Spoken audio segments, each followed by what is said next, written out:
Welcome back to Cocktails with Kris. Today we are looking at some variations on a mule style cocktail. Now, most people know the Moscow Mule. Moscow Mule has got a vodka base. And if you think about it, a lot of Russian vodkas are well known out in the market and people associate Russia and vodka. So that is the most common mule.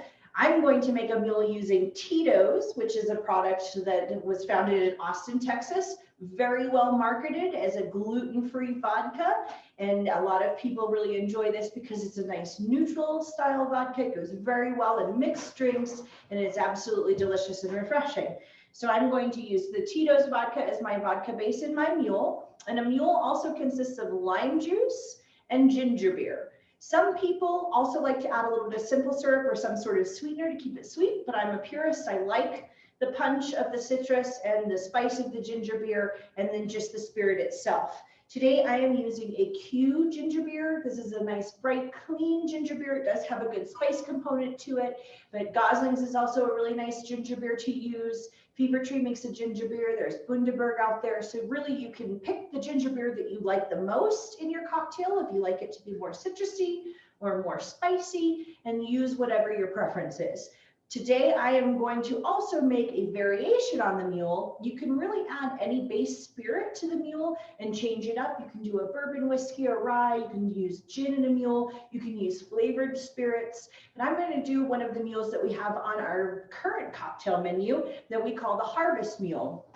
Our Harvest Mule is going to take an apple and spice component and blend those together with the ginger beer in order to make the mule that we sell right now. I use a spiced cinnamon whiskey.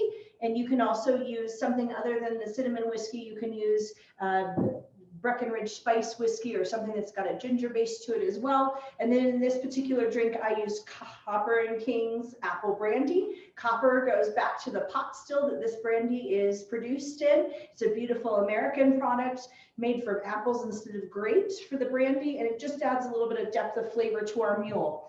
Instead of using lime juice in the mule that I'm making for the Harvest Mule, I'm going to use an apple cider.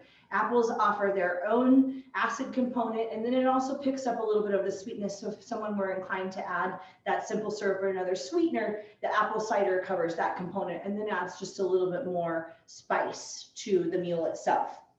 Traditionally, a mule is served in a copper mug. The copper mug adds a mineral component to your drink, and it also helps to keep that drink nice and cold. So this is the traditional vessel. You can purchase these in many locations, and it is a really traditional way to serve your mule, though you can certainly use an old-fashioned glass or cooler glass if that's all you have available. When you make a mule, typically it's built into the glass, which means I'm not using a mixing glass or a shaker in order to combine the liquors or the juices. I'm actually just making that cocktail right into the glass that I'm going to drink it from. So I'm going to fill the glass with ice to start. Nice fresh ice cubes. This drink is a very refreshing drink, so it's okay that it stays nice and cold and has a little bit of a dilution. I'm going to fill up that copper mug with the ice. And then I'm going to measure in for my traditional mule 1.5 ounces of Tito's vodka. I'm going to place that right into the copper mug over the ice. And then I'm going to add some fresh lime juice. I give that a little shake because it's been sitting on my table. And I add 1/2 ounce of the fresh lime juice right into my mule mug. Now at this point, I'm going to take my bar spoon and I'm going to stir that just a little bit to incorporate the flavors. And then I'm going to add my ginger beer. You can still keep that bar spoon and utilize it to mix the ginger beer in a little bit further with the liquid. If you feel like adding more ice at this point, you certainly can. And once I get everything incorporated, I'm going to garnish my traditional mule with a wedge of lime. It's a nice presentation. You can also squeeze that lime into the mule if you want a little bit more acid component, but there you have your classic mule with beautiful frosted side to show you that it's nice and cold. My second mule, again, is the Harvest Mule, and this I'm going to start with my copper mug and fill it with fresh ice.